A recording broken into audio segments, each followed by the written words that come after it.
नमस्कार दोस्तों, आप देख रहे हैं डीप स्टोरी टेलर चैनल। अगर आपको डरावनी और रहस्यमयी कहानियां पसंद हैं, तो चैनल को सब्सक्राइब करें, वीडियो को लाइक और शेयर करना ना भूलें। आज की कहानी आपको एक ऐसी खतरनाक घटना में ले जाएगी जो आपके रोंगटे खड़े कर देगी।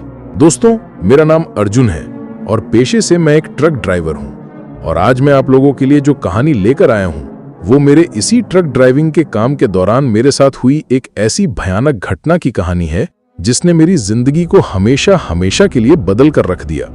उस खौफनाक रात के बाद मैंने जाना कि हाईवे की अकेली सुनसान सड़कें सिर्फ गाड़ियों के लिए नहीं होती, बल्कि उन पर कुछ ऐसी भी चीजें चलती हैं जिनके बारे में हम कभी सोचना भी नहीं चाहते।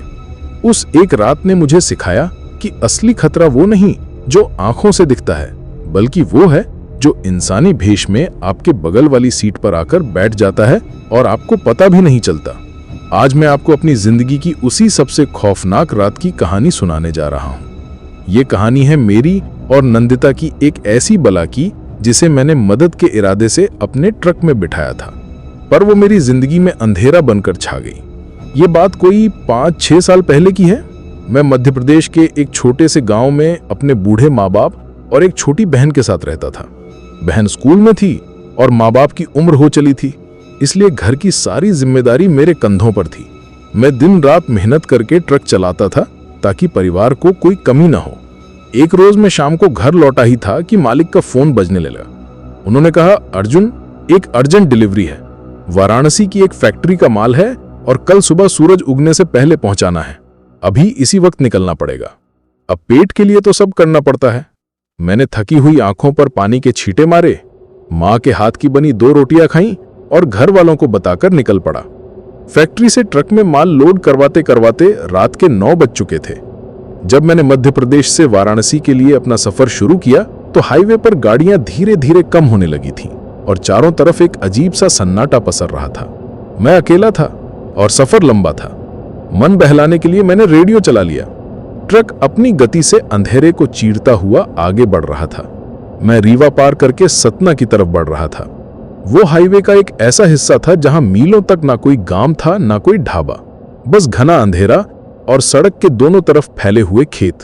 तभी अचानक मुझे सड़क के किनारे से कुछ दूर खेतों की तरफ से एक परछाई भागती हुई दिखाई दी। वो परछाई सड़क की तरफ आ रही थी। जैसे ही वो ट्रक की रोशनी में आई, मैंने देखा कि वो एक लड़की थी। उसके कपड़े कुछ फटे हुए थे, बाल बिखरे हुए थे और वो ऐसे भाग रही थी जैसे उसके पीछे कोई पड़ा हो। उसने हाथ दिखाकर मेरे ट्रक को रोकने का इशारा किया। इतनी रात में एक लड़की को इस हालत में देखकर मेरा दिल कांप गया। मैंने फौरन ट्रक साइड में लगाया। जैसे ही ट्रक रुका, वो लड़की दौड़ती हुई मेरे ट्रक के दरवाजे के पास आई और हाँफते हुए बोली, प्लीज प्लीज मेरी मदद करो, वो लोग मुझे मार डालेंगे। मैंने दरवाजा खोला और कहा, आराम से पहले अंदर बैठो। कौन लोग? वो झटके से ट्रक कैबिन में चढ़ी और दरवाजा बंद करके नीचे दुबक गई, जैसे किसी से छिप रही हो। मैंने बाहर नजर दौड़ाई, लेकिन मुझे दूर दूर तक कोई और नहीं दिखा। वो लड़की बुरी तरह कांप रही थी। मैंने उसे पानी की बोतल दी और पूछा, अब बताओ हुआ क्या? कौन है तुम्हारे पीछे? उसने पानी पिया और सिसकते हुए बोली, मेरा नाम नंदिता है, मैं पास के गांव की हूं। कुछ गुंडे मुझे जबरदस्ती अपनी गाड़ी में बिठा कर ले जा रहे थे।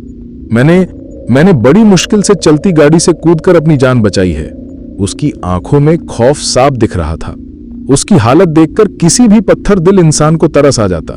मैंने उसे दिलासा देते हुए कहा, डरो मत, अब तुम यहां सुरक्षित हो, मैं पुलिस को फोन करता हूं। यह सुनते ही वो घबराकर बोली, नहीं, पुलिस के पास मत जाना, वो लोग बहुत पहुंच वाले हैं। अगर उन्हें पता चल गया तो वो मुझे और मेरे परिवार को भी नहीं छोड़ेंगे। प्लीज मुझे यहां से कहीं दूर ले चलो। उसकी बेबसी देखकर मैं भी सोच में पड़ गया। मैंने कहा, ठीक है, मैं वाराणसी जा रहा हूं, तुम चाहो तो मेरे साथ चल सकती हो। सुबह होने पर कोई सुरक्षित जगह देखकर उतर जाना। मेरी बात सुनकर उसने रोते हुए सिर हिला दिया। मैंने ट्रक आगे बढ़ा दिया। अब कैबिन में मेरे साथ वो लड़की बैठी थी जो अभी भी डरी सहमी थी। मैंने माहौल को हल्का करने के लिए उससे बातें करनी शुरू कर दी। धीरे धीरे वो भी खुलने लगी। वो दिखने में बहुत ही ज्यादा खूबसूरत थी। बड़ी बड़ी गहरी आंखें, लंबा कद और तीखे नैन नक्श। मुझे समझ नहीं आ रहा था कि ऐसी खूबसूरत लड़की के साथ कोई ऐसा कैसे कर सकता है।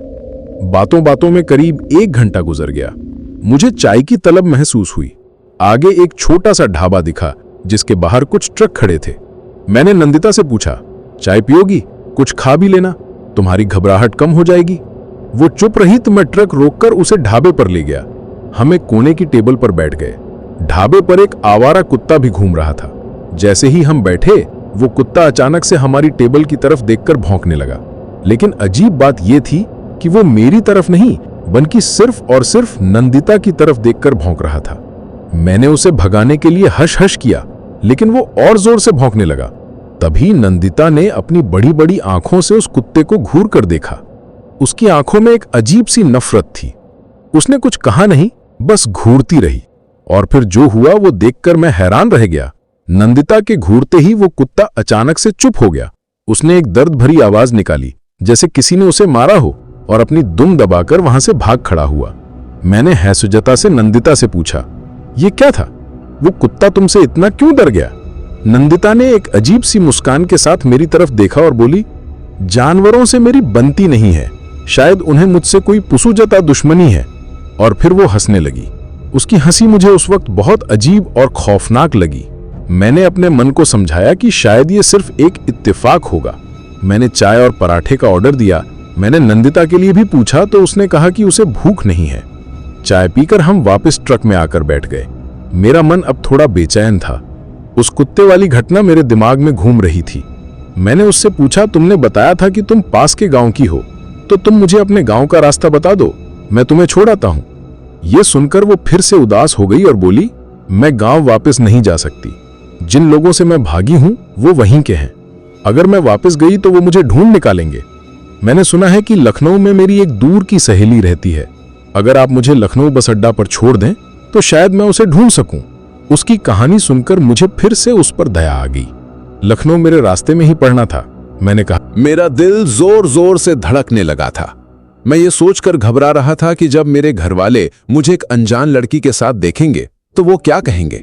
माँ तो पक्का आसमान सिर पर उठा लेगी। मैंने घर के सामने ट्रक खड़ा किया और हिम्मत करके नंदिता के साथ नीचे उतरा। जैसे ही मैंने दरवाजा खटखटाया, मेरी छोटी बहन सुजाता ने दरवाजा खोला।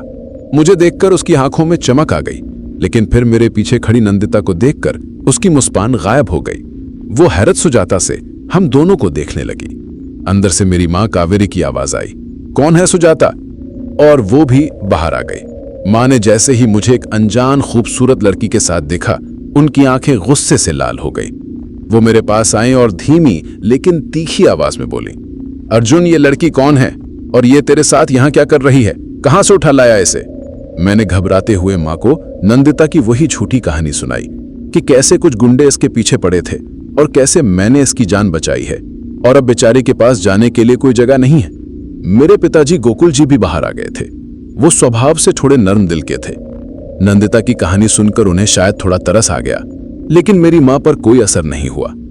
उन्होंने शक भरी निगाहों से नंदिता को ऊपर से नीचे तक देखा और बोली, दुनिया में लड़कियों की कमी हो गई थी जो तू इसे ही उठा कर ले आया। हमें क्या पता कौन है, क्या जात है, कैसी है। 2 दिन की मेहमान है, उसके बाद इसे कह देना कि अपना रास्ता नापे। माँ का फैसला सुनकर मैं और कुछ नहीं कह सका। नंदिता सर झुकाए एक कोने में खड़ी सब कुछ सुन रही थी। उसके चेहरे पर एक ऐसी मासूमियत और बेबसी थी कि मेरे पिताजी का दिल पिघल गया। उन्होंने माँ से कहा, शांति, रहने दे बेचारी को कुछ दिन, जब तक कोई और इंतजाम नहीं हो जाता। कहाँ जाएगी अकेली? देख तो कितनी डरी हुई है। पिताजी के कहने पर माँ चुप तो हो गई, लेकिन उनका गुस्सा कम नहीं हुआ था। उन्होंने सुजाता को इशारा किया कि नंदिता को अंदर वाले कमरे में ले जाए। दोस्तों, उस दिन के बाद मेरे घर का माहौल बदल गया। नंदिता ने पहले ही दिन से घर में सबका दिल जीतने की कोशिश शुरू कर दी। वो सुबह सबसे पहले उठती, घर की साफ सफाई करती और हर किसी से बहुत ही इज्जत और प्यार से बात करती। मेरी बहन सुजाता से तो उसकी अच्छी दोस्ती हो गई थी, लेकिन उसका असली निशाना मेरी माँ थी। वो जानती थी कि अगर माँ को जीत लिया तो इस घर पर राज करना आसान हो जाएगा। दूसरे ही दिन जब माँ रसोई में खाना बनाने जा रही थी तो नंदिता उनके पास जाकर बोली, माँ जी, आप दिन भर काम करके थक जाती हैं, आज खाना मैं बना देती हूँ, आप बस बता दीजिए क्या बनाना है। माँ ने पहले तो मना किया, लेकिन नंदिता के बार बार कहने पर वो मान गई। और दोस्तों, उस दिन रसोई से जो खुशबू आई, वैसी खुशबू हमारे घर में पहले कभी नहीं आई थी। नंदिता ने साधारण सी आलू गोभी की सब्जी और दाल बनाई थी, लेकिन जब हम सब ने खाना खाया तो अपनी उंगलियां चाटते रह गए। ऐसा स्वाद था जैसे किसी बड़े होटल का खाना हो। मेरे माँ बाप हैरान थे कि इतनी साधारण चीजें इतनी स्वादिष्ट कैसे हो सकती हैं। उस दिन पहली बार मेरी माँ के चेहरे पर नंदिता के लिए गुस्सा कम और हैरत सुजाता ज्यादा थी। ये सिलसिला अब रोज का हो गया। नंदिता रसोई का सारा काम अपने हाथों में ले चुकी थी। वो रोज कुछ ऐसा बनाती कि हम सब खाने का बेसब्री से इंतजार करते। उसके हाथ के बने खाने में जैसे कोई जादू था। हम सब पर, खासकर मेरे माँ बाप पर, एक अजीब सी सुस्ती और खुमारी छाने लगी थी। हमें बस दिन भर बैठे रहना और नंदिता के हाथ का बना स्वादिष्ट खाना खाना अच्छा लगता था। मैं ये बदलाव देख रहा था, लेकिन मुझे इसमें कुछ भी गलत नहीं लगा। मुझे लगा कि नंदिता के आने से माँ को आराम मिल गया है और घर का माहौल भी सुधर रहा है। मैं कितना बड़ा बेवकूफ था। मैं देख ही नहीं पा रहा था कि वो हमें खाने के जरिए अपने काले जादू के वश में कर रही थी। एक हफ्ता बीत गया। एक दिन दोपहर में हमारे पड़ोसी के घर से मीट बनने की महक आई। हमारे घर में सब पक्के शाकाहारी थे, खासकर मेरे पिताजी। वो इतने कट्टर थे कि अगर पड़ोस से भी ऐसी महक आती तो वो नाक पर कपड़ा रख लेते थे और कई देर तक बड़बड़ाते रहते थे। लेकिन उस दिन कुछ अजीब हुआ। महक आने पर पिताजी ने कोई प्रतिक्रिया नहीं दी। वो बस चुपचाप बैठे रहे। मैंने हर सुजाता से पूछा, बाबूजी, आपको महक नहीं आ रही? उन्होंने मेरी तरफ देखा और बस कंधे उचका दिए, जैसे उन्हें कोई फर्क ही न पड़ा हो। यह मेरे लिए एक बहुत बड़ा झटका था। मेरे पिताजी का ऐसा व्यवहार बिल्कुल भी सामान्य नहीं था। मैंने इस बारे में मां से बात करने की सोची, लेकिन फिर यह सोचकर चुप हो गया कि शायद उम्र के साथ उनका गुस्सा शांत हो रहा है। घर में सब कुछ ठीक चल रहा था, या शायद मुझे ऐसा लग रहा था। करीब 10 दिन बीत चुके थे। एक सुबह मेरे मालिक का फोन आया। इस बार मुझे एक लंबा टूर मिला था पटना का। मुझे कम से कम 5 से 6 दिनों के लिए घर से बाहर जाना था। मेरा जाने का बिल्कुल मन नहीं था, पता नहीं क्यों, लेकिन मुझे नंदिता को अकेला छोड़कर जाने में एक अजीब सी घबराहट हो रही थी। जब मैंने उसे बताया कि मुझे काम से बाहर जाना है तो वो बहुत उदास हो गई। उसकी आंखों में आंसू आ गए और वो बोली, आप चले जाएंगे तो मेरा यहां मन कैसे लगेगा? माँ जी तो मुझसे अभी भी ठीक से बात नहीं करती। उसकी बातें सुनकर मुझे उस पर और भी ज्यादा प्यार आ गया। मैंने उसे समझाया कि काम भी जरूरी है और मैं जल्दी वापस आने की कोशिश करूंगा। अगली सुबह मैं अपना बैग लेकर निकलने के लिए तैयार हुआ। पूरा परिवार मुझे छोड़ने के लिए दरवाजे तक आया। नंदिता एक कोने में खड़ी मुझे उदास नजरों से देख रही थी। मैं ट्रक में बैठा और उसे हाथ हिलाकर अलविदा कहा। मैंने साइड मिरर में देखा, वो वहीं खड़ी थी जब तक मेरा ट्रक आंखों से ओझल नहीं हो गया। मुझे लगा कि वो मुझसे कितना जुड़ गई है। लेकिन दोस्तों, जैसे ही मेरा ट्रक गांव की सीमा से बाहर निकला, मेरे घर के दरवाजे पर खड़ी नंदिता के चेहरे से वो उदासी का नकाब उतर गया। उसके होंठों पर एक ठंडी, डरावनी और रहस्यमयी मुस्कान फैल गई। उसकी आंखों में एक अजीब सी चमक थी, एक शिकारी की चमक, जिसे पता था कि अब उसका शिकार बिल्कुल अकेला और बेबस रहा। अर्जुन के जाने के बाद अब उस घर पर सिर्फ और सिर्फ नंदिता का राज शुरू होने वाला था। एक ऐसा राज जिसमें सिर्फ अंधेरा, खौफ और मौत थी। दोस्तों, जैसे ही मेरा ट्रक गांव की गलियों से निकलकर हाईवे के अंधेरे में गायब हुआ, मेरे घर के दरवाजे पर खड़ी नंदिता के चेहरे पर एक पल की भी देरी नहीं हुई। वो मासूम और उदास लड़की जिसकी आंखों में मेरे लिए फिक्र थी, एक ही पल में कहीं गायब हो गई। उसकी जगह अब एक ऐसी औरत खड़ी थी जिसकी आंखों में जीत की चमक और होंठों पर एक सर्द, बेरहम मुस्कान थी। उसने दरवाजा बंद किया और अंदर आ गई। घर में मेरे माँ बाप और बहन, जो अभी अभी मुझे विदा करके मुड़े थे, उन्हें नंदिता के चेहरे पर आया ये बदलाव महसूस भी नहीं हुआ। वो सब अभी भी उसके मीठे जादू के असर में थे। अगले दिन से ही घर में नंदिता का बर्ताव बदलने लगा। अब वो सहमी हुई, धीरे धीरे बोलने वाली लड़की नहीं थी। उसकी आवाज में एक हुक्म था, एक अधिकार था। वो जो कहती, मेरे घरवाले किसी कठपुतली की तरह वही करते। अर्जुन के जाने के 2 दिन बाद वो भयानक दिन आया। दोपहर का वक्त था। नंदिता बाजार से एक थैला लेकर लौटी। उस थैले से एक अजीब सी गंध आ रही थी।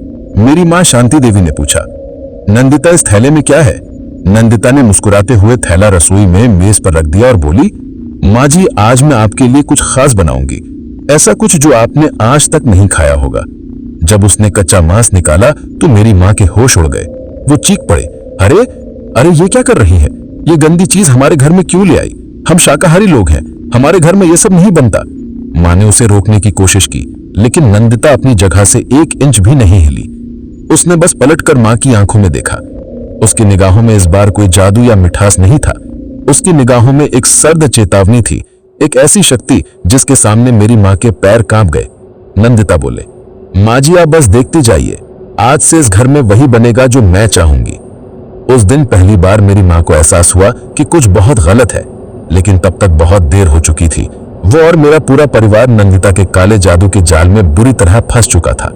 उस दिन हमारे घर में मांस बना। रसोई से उठने वाली उस तेज गंध से घर का पवित्र माहौल जैसे दूषित हो गया। जब नंदिता ने खाना परोसा तो मेरे पिताजी, जो धर्म कर्म में सबसे आगे रहते थे, उन्होंने कांपते हाथों से पहला निवाला तोड़ा। उनके चेहरे पर घिन और बेबसी थी, लेकिन उनका शरीर उनके वश में नहीं था। एक निवाला मुंह में जाते ही उनकी आंखों की पुतलियां फैल गईं और वो किसी भूखे जानवर की तरह खाने पर टूट पड़े। यही हाल मेरी मां और बहन का हुआ। वो तीनों उस दिन ऐसे खाना खा रहे थे जैसे सदियों के भूखे हों। हड्डियों को चबाने की और मुंह से निकलती घिनौनी आवाजों से पूरा घर भर गया था। पूजा घर में रखा भगवान का मंदिर भी उस दिन जैसे रो रहा था। उधर पटना में मैं अपने परिवार से बेखबर काम में लगा हुआ था। मेरा दिल जोर जोर से धड़कने लगा था। मैं ये सोचकर घबरा रहा था कि जब मेरे घर वाले मुझे एक अनजान लड़की के साथ देखेंगे तो वो क्या कहेंगे। माँ तो पक्का आसमान सिर पर उठा लेगी। मैंने घर के सामने ट्रक खड़ा किया और हिम्मत करके नंदिता के साथ नीचे उतरा। जैसे ही मैंने दरवाजा खटखटाया, मेरी छोटी बहन सुजाता ने दरवाजा खोला।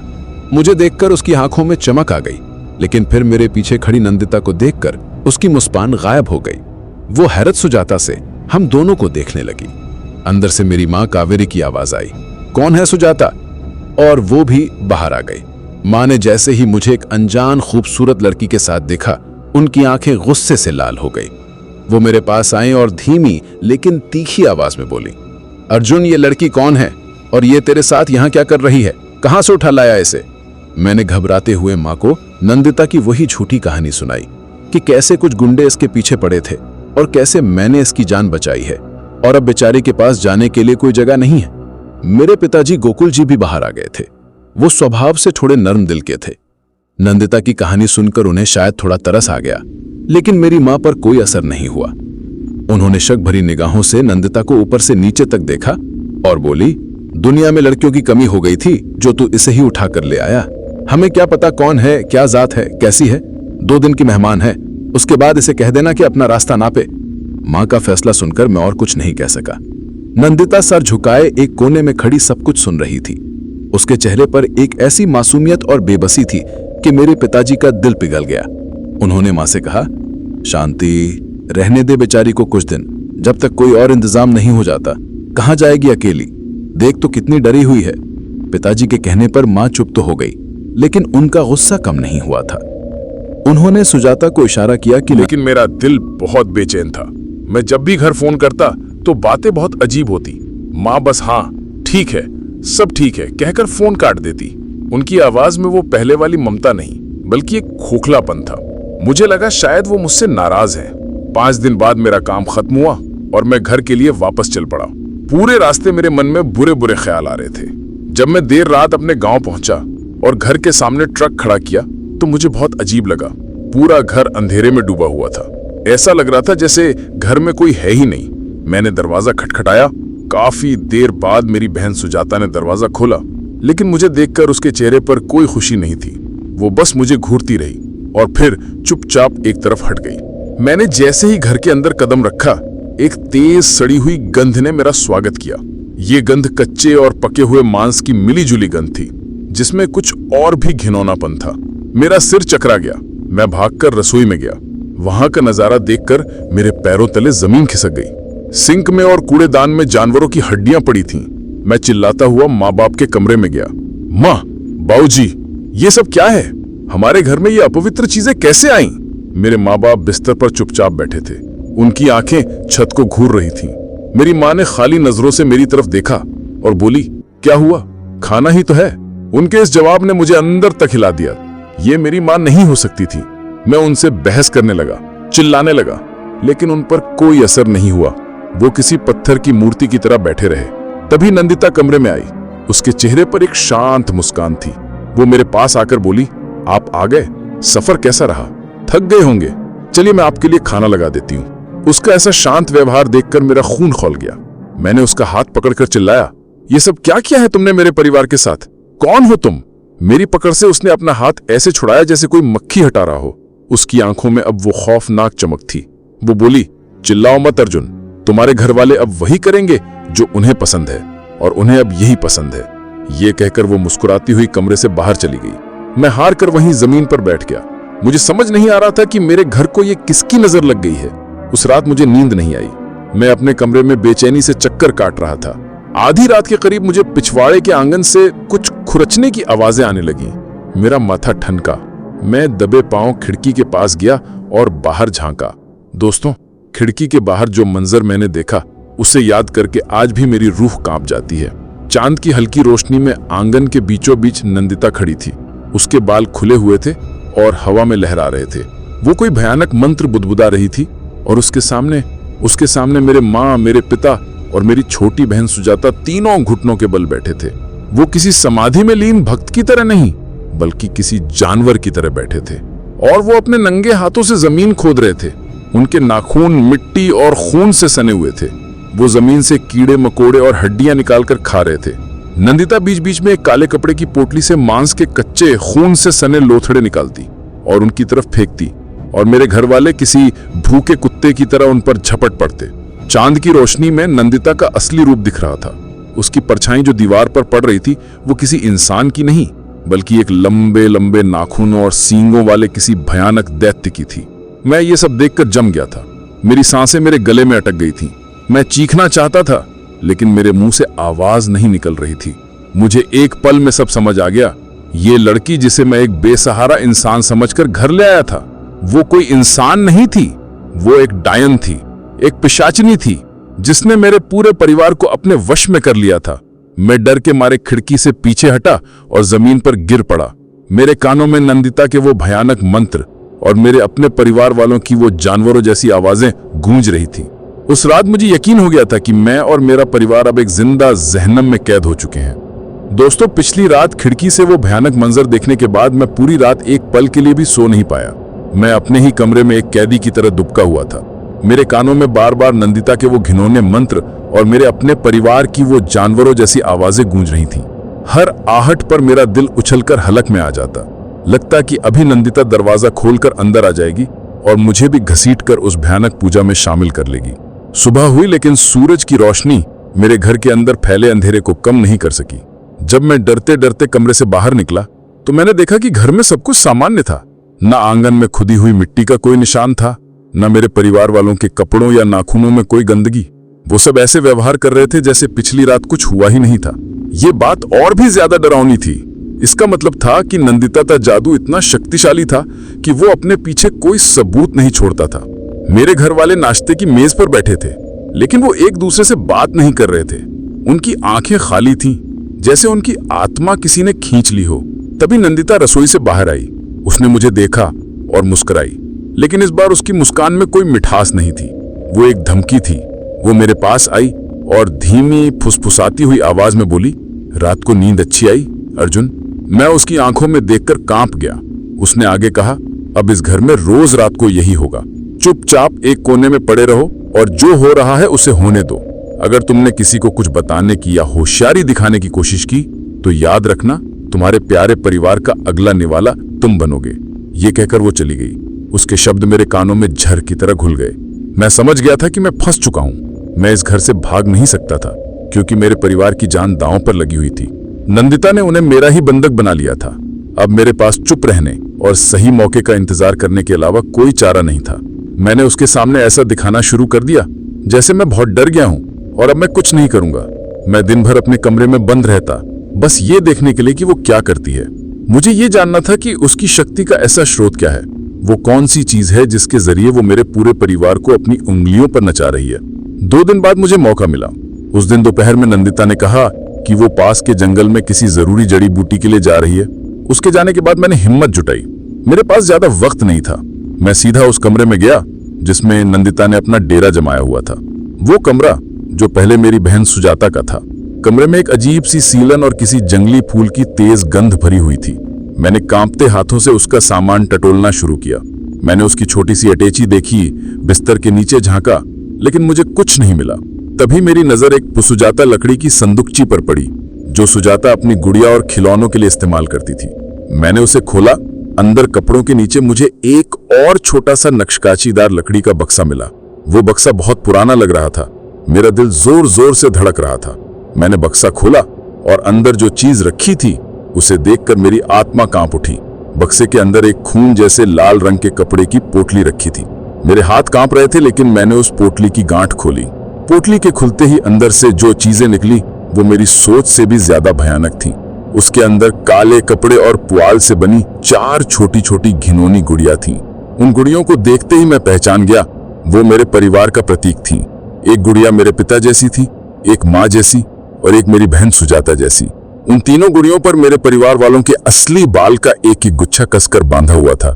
लेकिन चौथी गुड़िया मेरी थी। वो अभी अधूरी थी। उस पर मेरे बाल या मेरी कोई चीज नहीं बंधी थी। मैं एक पल में समझ गया, नंदिता ने अभी तक मुझ पर अपना जादू पूरा नहीं किया था। शायद इसीलिए मैं अभी तक उसके पूरे वश में नहीं आया था। वो मेरे घर से बाहर जाने का इंतजार कर रही थी ताकि वो मुझ पर अपना जादू आजमा सके। तभी मेरी नजर एक और दिल दहला देने वाली चीज पर पड़ी। मेरी बहन सुजाता की गुड़िया के पैर में एक जंग लगी हुई नुकीली कील आर पार घुसी हुई थी। मुझे तुरंत याद आया कि पिछले 2 दिनों से सुजाता अपने पैर में एक अजीब से तेज दर्द की शिकायत कर रही थी। डॉक्टर को भी दिखाया था, पर वो दर्द की वजह समझ नहीं पाए थे। अब सारी कड़ियां जुड़ रही थीं। नंदिता इन गुड़ियों के जरिए मेरे परिवार को नियंत्रित कर रही थी।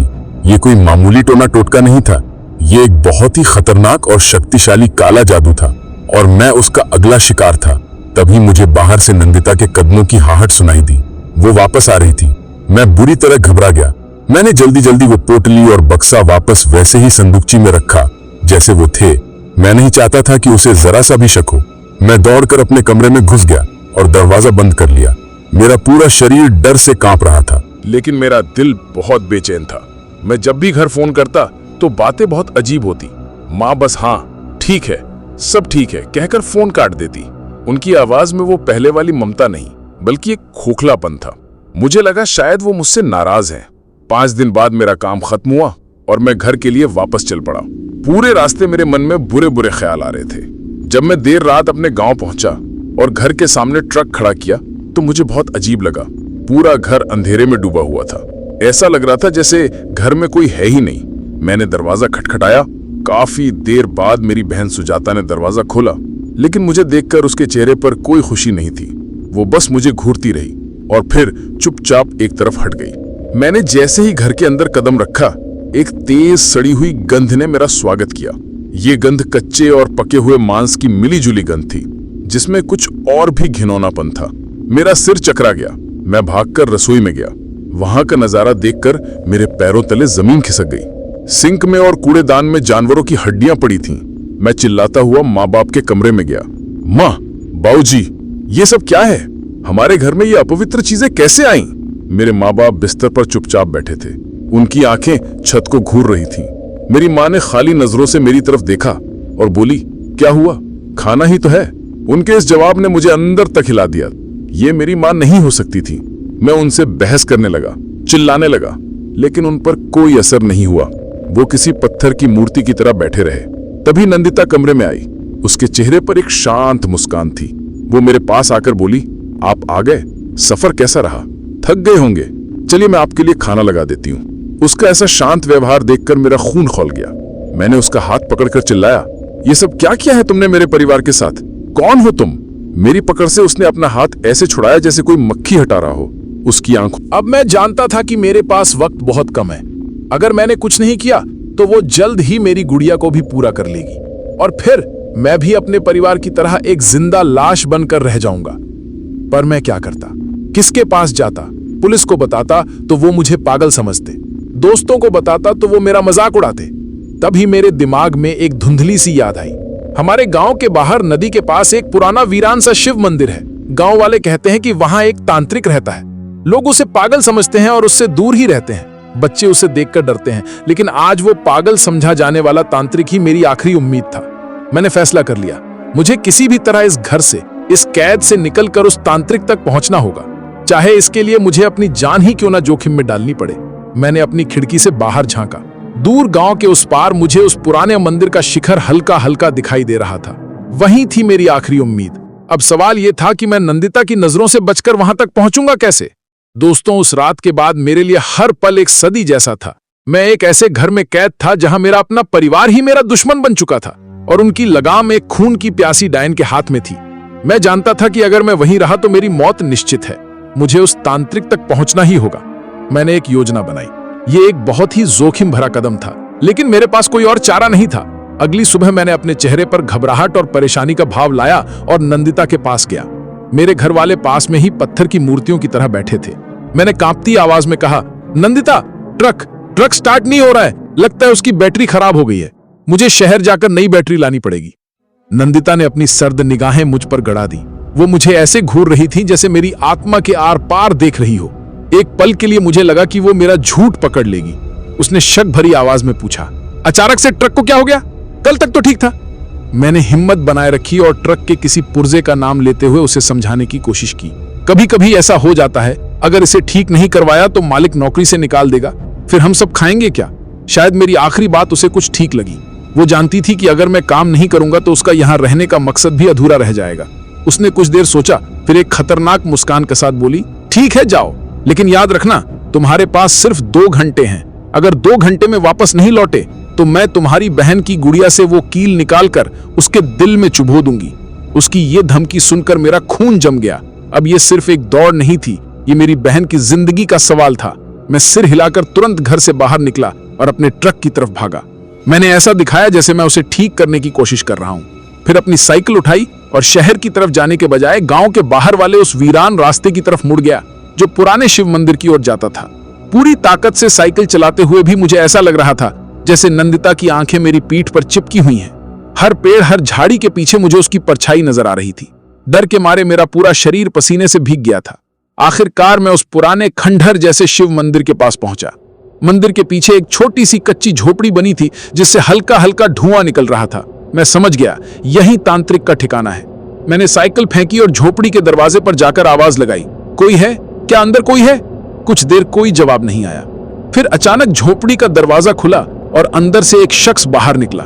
वो वैसा बिल्कुल नहीं था जैसा मैंने सोचा था। वो कोई डरावना काले कपड़े पहने तांत्रिक नहीं था। वो एक बुजुर्ग आदमी था जिसकी लंबी उलझी हुई जटाएं थीं, आंखों में एक अजीब सी गहराई और तेज था, और उसने भगवा रंग के साधारण कपड़े पहने हुए थे। वो किसी अघोरी साधु की तरह लग रहा था। इससे पहले कि मैं कुछ कह पाता, उसने अपनी गहरी बेदती हुई नजरों से मुझे देखा और कहा, बहुत देर कर दी आने में बालक। मौत का साया तो तेरे साथ तेरे ही घर में बस चुका है। उसकी बात सुनकर मेरे होश उड़ गए। वो कैसे जानता था? मैं उसके पैरों में गिर पड़ा और रोते रोते उसे सारी कहानी सुना दी। कैसे मैं नंदिता को हाईवे से लाया, कैसे मेरे परिवार का व्यवहार बदला और कैसे मैंने उस लाल पोटली में वो भयानक गुड़ियाओं देखी। तांत्रिक, जिसे सब बाबा कहते थे, ने मेरी पूरी बात बड़े ध्यान से सुनी। जब मैं चुप हुआ तो उन्होंने एक गहरी सांस ली और बोले, जिसे तू एक बेसहारा लड़की समझकर घर लाया है, वो कोई साधारण भूत प्रेत नहीं है। वो एक चुड़ैल है, एक ऐसी शक्तिशाली डायन जो सिर्फ इंसानी खून और मांस पर जिंदा रहती है। बाबा ने आगे जो बताया उसे सुनकर मेरे पैरों तले जमीन खिसक गई। उन्होंने कहा, ये चुड़ैलें गर्भवती होने पर इंसानी दुनिया में आती हैं। अपने पेट में पल रहे शैतानी बच्चे को पोषित करने के लिए उन्हें इंसानी खून की जरूरत होती है, खासकर नौजवानों के गर्म खून की। तेरी बहन के शरीर में जो खून की कमी हो रही है और वो जो कमजोर होती जा रही है, उसकी वजह यही है। वो डायन रात में उसका खून पीती है। ये चुड़ैलें खाने में अपना तंत्र मंत्र मिलाकर पहले पूरे परिवार को अपने वश में करती हैं, ताकि कोई उनका विरोध न कर सके। तू इसलिए बच गया क्योंकि तू बार बार लंबे टूर पर चला जाता था, जिससे उसका जादू तुझ पर पूरा होने से पहले ही टूट जाता था। लेकिन अब वो तुझे भी नहीं छोड़ेगी। बाबा ने मेरी आंखों में देखते हुए कहा, उसका मकसद सिर्फ खून पीना नहीं है। अगर उसके पेट में लड़की है तो वो उसे जन्म देकर अपनी जैसी एक और चुड़ैल बनाएगी, और अगर लड़का हुआ तो वो उसे पैदा होते ही मार कर खा जाएगी, ताकि उसकी शक्तियां और बढ़ जाएं। एक बार उसका मकसद पूरा हो गया तो वो तेरे पूरे परिवार को सुखाकर उनकी सारी जिंदगी निचोड़कर हमेशा के लिए चली जाएगी। ये सुनकर मैं पागलों की तरह रोने लगा। बाबा, मेरे परिवार को बचा लीजिए, मैं आपके हाथ जोड़ता हूं, कोई तो रास्ता होगा। बाबा ने मुझे उठाया और कहा, रास्ता है, लेकिन वो कांटों भरा है। उस चुड़ैल को सीधे सीधे नहीं मारा जा सकता। उसकी जान, उसकी सारी शक्ति उन गुड़ियाओं वाली लाल पोटली में है। जब तक वो पोटली उसके पास है, उसे कोई नहीं हरा सकता। उन्होंने मेरी आंखों में गंभीरता से देखते हुए कहा, अब तुझे वापस उसी जहन्नुम में जाना होगा। मैं घबरा गया। वापस बाबा? वो मुझे मार डालेगी। तुझे जाना होगा। बाबा ने दृढ़ता से कहा, तुझे पहले की तरह ही डरा हुआ बनकर रहना है ताकि उसे शक न हो। आज रात जब वो अपना रोज का भयानक अनुष्ठान करने आंगन में जाए तो तुझे किसी भी तरह चोरी छिपे उसके कमरे से वो लाल पोटली बाहर लानी होगी। वो पोटली मेरे पास लानी होगी, यही एकमात्र तरीका है। उन्होंने मुझे चेतावनी दी, लेकिन सावधान रहना बालक, अगर इस कोशिश में उसे तेरी भनक लग गई तो वो एक पल में तेरे पूरे परिवार को राख कर देगी। अब तेरी एक गलती का मतलब है सबकी मौत। बाबा की बात सुनकर मैं सुन पड़ गया। उन्होंने मुझे एक ऐसे मिशन पर भेज दिया था जहां से जिंदा लौटना लगभग नामुमकिन था। मुझे वापस उसी शेर की मात में जाना था और उसकी सबसे कीमती चीज चुरानी थी। मेरा दिल डर से बैठा जा रहा था, लेकिन मेरी आंखों के सामने मेरी बहन और मेरे माँ बाप का बेबस चेहरा घूम रहा था। मेरे पास अब हार मानने का विकल्प नहीं था। दोस्तों, तांत्रिक बाबा से मिलकर जब मैं वापस घर की ओर चला तो मेरा हर कदम एक पहाड़ जैसा भारी था। मैं जानबूझकर मौत के मुंह में वापस जा रहा था। मेरे पास बाबा की दी हुई 2 घंटों की मोहलत में से ज्यादा वक्त नहीं बचा था। मैंने अपनी साइकिल को लगभग उड़ाते हुए घर पहुंचा। मैंने जानबूझकर शहर के बाजार से एक पुरानी खराब बैटरी खरीद ली थी ताकि मेरा झूठ पकड़ में न आए। जब मैं घर पहुंचा तो नंदिता दरवाजे पर ही मेरा इंतजार कर रही थी। उसकी आंखें किसी बाज की तरह मुझ पर गड़ी थी। वो मेरे चेहरे पर डर का हर भाव पढ़ने की कोशिश कर रही थी। मैंने उसे खराब बैटरी दिखाई और हांफते हुए बोला, बड़ी मुश्किल से मिली, अब इसे लगाकर देखता हूं। ये कहकर मैं उससे नजरें बचाता हुआ ट्रक की तरफ चला गया। उसने कुछ देर मुझे घूर कर देखा और फिर अंदर चली गई। मैंने राहत की सांस ली। पहला पड़ाव पार हो चुका था। अब मुझे बस रात होने का इंतजार था। वो रात जो या तो मेरी जिंदगी की आखिरी रात होती या फिर एक नई सुबह का आगाज। रात हुई। घर में एक मौत जैसा सन्नाटा पसर गया। मैंने खाना नहीं खाया। पेट में दर्द का बहाना बनाकर अपने कमरे में ही रहा। मैं जानता था कि अब किसी भी वक्त नंदिता का घिनौना अनुष्ठान शुरू होगा। अब मैं जानता था कि मेरे पास वक्त बहुत कम है। अगर मैंने कुछ नहीं किया तो वो जल्द ही मेरी गुड़िया को भी पूरा कर लेगी और फिर मैं भी अपने परिवार की तरह एक जिंदा लाश बनकर रह जाऊंगा। पर मैं क्या करता? किसके पास जाता? पुलिस को बताता तो वो मुझे पागल समझते, दोस्तों को बताता तो वो मेरा मजाक उड़ाते। तभी मेरे दिमाग में एक धुंधली सी याद आई। हमारे गांव के बाहर नदी के पास एक पुराना वीरान सा शिव मंदिर है। गांव वाले कहते हैं कि वहां एक तांत्रिक रहता है। लोग उसे पागल समझते हैं और उससे दूर ही रहते हैं। बच्चे उसे देखकर डरते हैं, लेकिन आज वो पागल समझा जाने वाला तांत्रिक ही मेरी आखिरी उम्मीद था। मैंने फैसला कर लिया, मुझे किसी भी तरह इस घर से, इस कैद से निकलकर उस तांत्रिक तक पहुंचना होगा, चाहे इसके लिए मुझे अपनी जान ही क्यों ना जोखिम में डालनी पड़े। मैंने अपनी खिड़की से बाहर झांका। दूर गांव के उस पार मुझे उस पुराने मंदिर का शिखर हल्का हल्का दिखाई दे रहा था। वहीं थी मेरी आखिरी उम्मीद। अब सवाल यह था कि मैं नंदिता की नजरों से बचकर वहां तक पहुंचूंगा कैसे। दोस्तों, उस रात के बाद मेरे लिए हर पल एक सदी जैसा था। मैं एक ऐसे घर में कैद था जहां मेरा अपना परिवार ही मेरा दुश्मन बन चुका था और उनकी लगाम एक खून की प्यासी डायन के हाथ में थी। मैं जानता था कि अगर मैं वहीं रहा तो मेरी मौत निश्चित है। मुझे उस तांत्रिक तक पहुंचना ही होगा। मैंने एक योजना बनाई। ये एक बहुत ही जोखिम भरा कदम था, लेकिन मेरे पास कोई और चारा नहीं था। अगली सुबह मैंने अपने चेहरे पर घबराहट और परेशानी का भाव लाया और नंदिता के पास गया। मेरे घर वाले पास में ही पत्थर की मूर्तियों की तरह बैठे थे। मैंने कांपती आवाज में कहा, नंदिता, ट्रक स्टार्ट नहीं हो रहा है। लगता है उसकी बैटरी खराब हो गई है।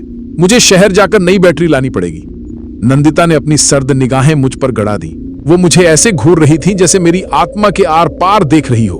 मैं कान लगाए इंतजार कर रहा था।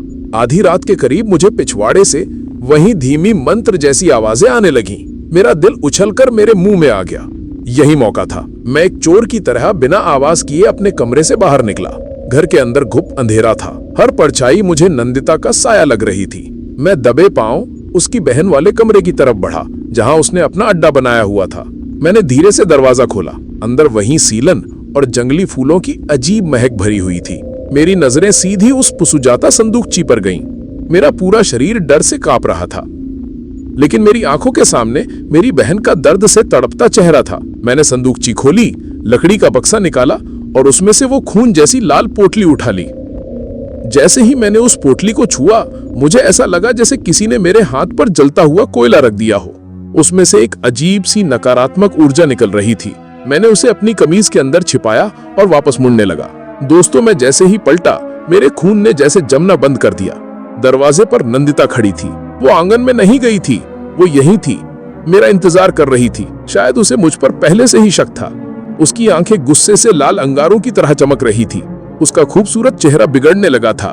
उसने एक अमानवीय कर्कश आवाज में कहा, मैंने तुझे चेतावनी दी थी अर्जुन। उसका इतना कहना था कि मैं समझ गया, अब सब खत्म। लेकिन पता नहीं मुझ में कहां से इतनी हिम्मत आई। मैं चीखा, तुझे जो करना है कर डायन, लेकिन आज मैं अपने परिवार को तेरे चंगुल से आजाद करा के रहूंगा। ये कहकर मैं उसे धक्का देकर दरवाजे की तरफ भागा, लेकिन वो बहुत तेज थी। उसने एक झटके में मेरा रास्ता रोक लिया। उसने एक भयानक चीख मारी। उसकी चीख इतनी तेज थी कि घर की दीवारें तक कांप उठीं। उसकी चीख सुनते ही आंगन से मेरे माँ, पिता और बहन भागते हुए अंदर आए। लेकिन वो मेरे परिवार वाले नहीं थे। उनकी आंखें पूरी तरह काली थीं। उनके चेहरे पर कोई भाव नहीं था और वो किसी जंगली जानवर की तरह गुर्रा रहे थे। वो नंदिता के इशारे पर चलने वाली कठपुतलियां थीं। उन्होंने मुझे चारों तरफ से घेर लिया। अब मैं अपने ही परिवार से लड़ रहा था। मेरे पिता ने मुझ पर झपट्टा मारा। उनकी पकड़ में किसी जानवर जैसी ताकत थी। मेरी बहन मेरे पैरों से लिपट गई। मैं उन्हें चोट नहीं पहुंचाना चाहता था। मैं बार बार चिल्ला रहा था, माँ, बाबूजी, सुजाता, मैं हूँ अर्जुन। लेकिन मेरी आवाज उन तक नहीं पहुंच रही थी। तभी नंदिता अपने असली रूप में आने लगी। उसके नाखून बढ़कर पंजों जैसे हो गए। उसके दांत नुकीले हो गए। उसने हवा में उछलकर मुझ पर हमला किया। उसके लंबे नाखूनों ने मेरी बाह पर गहरे जख्म बना दिए। मैं दर्द से चीख पड़ा। मैं बुरी तरह फंस गया था। मेरे अपने ही मुझ पकड़े हुए थे और वो डायन मुझे मारने के लिए तैयार थी। तभी मेरे दिमाग में एक विचार आया, एक आखिरी दांव। जैसे ही मेरे पिता ने मुझे फिर से पकड़ने के लिए हाथ बढ़ाया, मैंने अपनी कमीज में छिपाई हुई वो लाल पोटली निकाली और सीधा उनके हाथों में थमा दी। दोस्तों, जैसे ही मेरे पिता के हाथों ने उस पोटली को छुआ, वो पोटली जिसमें उनके ही बालों वाली गुड़िया थी, एक चमत्कार हुआ। उन्हें एक जोरदार बिजली का झटका लगा और वो दर्द से चीखते हुए पीछे हट गए। एक पल के लिए, सिर्फ एक पल के लिए, उनकी काली आंखें फिर से सामान्य हो गईं। उन्होंने है सुजाता से अपने हाथों में रखी पोटली को देखा, फिर मुझे देखा और उनके मुंह से सिर्फ एक शब्द निकला, अर्जुन, भाग। बस वो एक पल की मोहलत ही मेरे लिए काफी थी। नंदिता भी ये देखकर हैरान रह गई थी कि उसका जादू एक पल के लिए टूट कैसे गया। इसी मौके का फायदा उठाकर मैंने अपने पिता के हाथ से वो पोटली वापस छीनी, अपनी माँ और बहन को एक आखिरी धक्का दिया और अपनी पूरी ताकत से घर के मुख्य दरवाजे की तरफ भागा। मैं दरवाजा खोलकर बाहर अंधेरे में कूद गया। मेरे पीछे घर के अंदर से नंदिता की एक ऐसी दिल दहला देने वाली अमानवीय चीख आई जिसे सुनकर पूरे गांव के कुत्ते भी रोने लगे। वो गुस्से और नफरत से भरी चीख थी। मैं रुका नहीं, मैं भागा, अपनी जिंदगी के लिए भागा, उस पुराने शिव मंदिर की तरफ जहां मेरी आखिरी उम्मीद मेरा इंतजार कर रही थी। मेरे हाथ में वो लाल पोटली थी और मेरे पीछे एक बेलगाम शैतान की चीखें थी। दोस्तों, मैं उस रात भागा था, अपनी पूरी ताकत, अपनी पूरी आत्मा को समेटकर भागा था। मेरे हाथ में वो लाल पोटली थी जो किसी जलते हुए अंगारे की तरह महसूस हो रही थी। मेरे पीछे घर से आती नंदिता की वो हैवानियत भरी चीखें मेरा पीछा कर रही थी। वो फिजिकली मेरे पीछे नहीं थी, लेकिन उसका खौफ, उसकी नफरत की लहरें मुझे महसूस हो रही थी, जो मुझे गिरा देना चाहती थी। मैं खेतों और झाड़ियों को चीरता, गिरता पड़ता आखिरकार उस पुराने शिव मंदिर के पास पहुंचा। मेरी सांसें उखड़ चुकी थीं और मैं हांफता हुआ वहीं जमीन पर गिर पड़ा। तांत्रिक बाबा अपनी झोपड़ी के बाहर ही खड़े थे, जैसे वो जानते थे कि मैं आ रहा हूं। उनके सामने एक छोटा सा हवन कुंड जल रहा था, जिसकी लपटें रात के अंधेरे में और भी तेज लग रही थीं। मैंने कांपते हुए वो लाल पोटली उनकी तरफ बढ़ाई और बोला, बाबा, मैं ले आया। बाबा ने एक पल भी बर्बाद नहीं किया। उन्होंने झपट कर मेरे हाथ से वो पोटली ले ली। वो उसे हवन कुंड में डालने ही वाले थे कि तभी जंगल के किनारे से नंदिता प्रकट हुई। इस बार वो अपने पूरे भयानक रूप में थी। उसके बाल जमीन को छू रहे थे, आंखें खून की तरह लाल थीं, हाथ और पैरों के नाखून किसी जानवर के पंजों की तरह नुकीले और लंबे हो चुके थे, और उसका चेहरा इतना विकृत और घिनौना था कि उसे देखकर किसी की भी हिम्मत जवाब दे जाए। वो एक भयानक चीख मारकर बोली, वो मेरा है, उसे मुझे वापस दे दो, बूढ़े। लेकिन वो आगे नहीं बढ़ पा रही थी। मंदिर की पवित्र सीमा ने जैसे उसके चारों तरफ एक अदृश्य दीवार बना दी थी। वो उस दीवार पर अपने पंजे मार रही थी, गुर्रा रही थी, लेकिन अंदर नहीं आ पा रही थी। बाबा ने उसकी तरफ देखे बिना जोर जोर से शक्तिशाली मंत्रों का उच्चारण शुरू कर दिया। उनकी आवाज में गजब का तेज था। हर मंत्र के साथ हवन कुंड की आग और भी प्रचंड होती जा रही थी। बाबा के मंत्र नंदिता को किसी पिघले हुए शीशे की तरह चुभ रहे थे। वो दर्द से चीख रही थी। फिर बाबा ने उस पोटली को खोला। उन्होंने एक एक करके वो गुड़िया बाहर निकाली। पहले मेरे पिता की, फिर माँ की और फिर मेरी बहन सुजाता की। जैसे ही बाबा उन गुड़ियों को हवन कुंड की आग की तरफ बढ़ाते, नंदिता और जोर से चीख देती और फिर बाबा ने वो तीनों गुड़ियां एक साथ उस पवित्र अग्नि में झोंक दी। दोस्तों, जैसे ही उन गुड़ियों ने आग पकड़ी, नंदिता ने अपनी जिंदगी की आखिरी और सबसे भयानक चीख मारी। ये एक ऐसी चीख थी जिसे सुनकर लगा जैसे आसमान फट जाएगा। उसका मेरे परिवार से जो शैतानी रिश्ता था वो एक ही पल में टूटकर भस्म हो गया और इसके साथ ही उसका अपना शरीर भी जलने लगा। वो अंदर से जल रही थी। उसके आंखों और मुंह से काला धुआं और निकलने लगा। उसका वो भयानक शरीर एक पल में ही काली राख के ढेर में बदल गया, जो हवा के एक झोंके के साथ अंधेरे में विलीन हो गया। सब कुछ शांत हो गया। बुराई का अंत हो चुका था। बाबा ने फिर वो चौथी अधूरी गुड़िया, मेरी गुड़िया को उठाया और मुझे देते हुए कहा, इसे भी इसी अग्नि में डाल दे बालक। इस अशारा का कोई अंश बाकी नहीं रहना चाहिए। मैंने कांपते हाथों से वो गुड़िया ली और उसे उस आग के हवाले कर दिया। बाबा ने मेरे कंधे पर हाथ रखा और बोले, जा, तेरा परिवार अब आजाद है। मैं भागता हुआ घर पहुंचा। घर के अंदर मेरे माँ, पिता और बहन जमीन पर बेहोश पड़े थे, लेकिन वो जिंदा थे और उनकी सांसें चल रही थी। मैंने पड़ोसियों की मदद से उन्हें बिस्तर पर लिटाया। अगले कुछ दिनों में वो धीरे धीरे ठीक होने लगे। उन्हें भयानक दौर का कुछ भी याद नहीं था। उनकी याददाश्त में वो सब एक लंबे बुरे सपने जैसा था।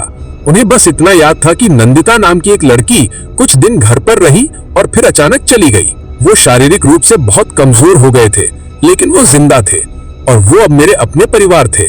मेरी बहन के पैर का वो रहस्यमयी दर्द भी हमेशा के लिए गायब हो चुका था। कुछ हफ्तों बाद जब घर में सब कुछ थोड़ा सामान्य हुआ तो मैं बाबा का धन्यवाद करने उनकी झोपड़ी पर गया। उन्होंने मुझे आशीर्वाद दिया और कहा, हमेशा याद रखना अर्जुन, हर अनजान खूबसूरत चीज परी नहीं होती।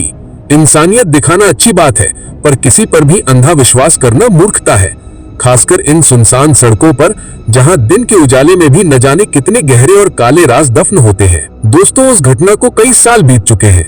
मैं आज भी ट्रक चलाता हूँ, लेकिन अब मैं वो पहले वाला अर्जुन नहीं हूँ। मैं बदल चुका हूँ। मैं आज भी लंबे सफर पर जाता हूँ, लेकिन रात के अंधेरे में किसी सुनसान सड़क पर मैं कभी किसी अनजान के लिए नहीं रुकता। मेरी ये कहानी आप सबको डराने के लिए नहीं, बल्कि सचेत करने के लिए है। अगली बार जब आप किसी सुनसान रास्ते पर किसी बेबस को देखें तो मदद जरूर करें, लेकिन आंखें बंद करके नहीं, क्योंकि क्या पता मदद का हाथ थामने वाला कोई इंसान हो या फिर इंसान के भेष में कोई नंदिता जैसी बला। तो दोस्तों, ये कहानी यहीं खत्म हुई। अगर आपको ये कहानी पसंद आई हो तो वीडियो को लाइक और चैनल को सब्सक्राइब करें, ताकि और भी डरावनी कहानियां आप तक पहुंच सके। आज के लिए बस इतना ही। मिलते हैं जल्द ही कुछ नई कहानियों के साथ। तब तक के लिए अपना ध्यान रखिए। धन्यवाद। कहानी यही खत्म होती है, लेकिन ये सवाल आज भी रहस्य है कि क्या वाकई नंदिता का अंत हो गया था या उसका श्राप अभी भी अर्जुन के परिवार पर मंडरा रहा था। अगर ये कहानी आपको पसंद आई हो तो डीप स्टोरी टेलर चैनल को सब्सक्राइब करें और वीडियो को शेयर करना ना भूलें। अगली बार मिलते हैं और भी डरावनी कहानियों के साथ। मैं कान लगाए इंतजार कर रहा था। आधी रात के करीब मुझे पिछवाड़े से वही धीमी मंत्र जैसी आवाजें आने लगी। मेरा दिल उछलकर मेरे मुंह में आ गया। यही मौका था। मैं एक चोर की तरह बिना आवाज किए अपने कमरे से बाहर निकला। घर के अंदर घुप अंधेरा था। हर परछाई मुझे नंदिता का साया लग रही थी। मैं दबे पांव उसकी बहन वाले कमरे की तरफ बढ़ा, जहां उसने अपना अड्डा बनाया हुआ था। मैंने धीरे से दरवाजा खोला। अंदर वही सीलन और जंगली फूलों की अजीब महक भरी हुई थी। मेरी नजरें सीधी उस सुजाता संदूकची पर गईं। मेरा पूरा शरीर डर से कांप रहा था, लेकिन मेरी आंखों के सामने मेरी बहन का दर्द से तड़पता चेहरा था। मैंने संदूकची खोली, लकड़ी का बक्सा निकाला और उसमें से वो खून जैसी लाल पोटली उठा ली। जैसे ही मैंने उस पोटली को छुआ, मुझे ऐसा लगा जैसे किसी ने मेरे हाथ पर जलता हुआ कोयला रख दिया हो। उसमें से एक अजीब सी नकारात्मक ऊर्जा निकल रही थी। मैंने उसे अपनी कमीज के अंदर छिपाया और वापस मुड़ने लगा। दोस्तों, मैं जैसे ही पलटा, मेरे खून ने जैसे जमना बंद कर दिया।